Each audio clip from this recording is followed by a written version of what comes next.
Narito ang iba pang balitang tinutukan ng 24 oras weekend. AFP Chief of Staff General Romeo S. Bronner Jr.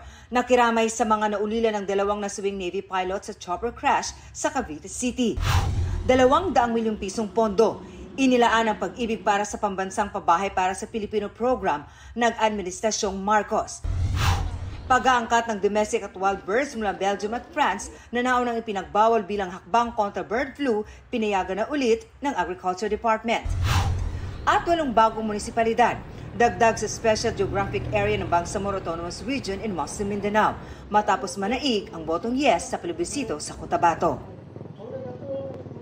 Mga kapuso, patuloy na tumutok sa mga balita, mag-subscribe sa GMA Integrated News sa YouTube.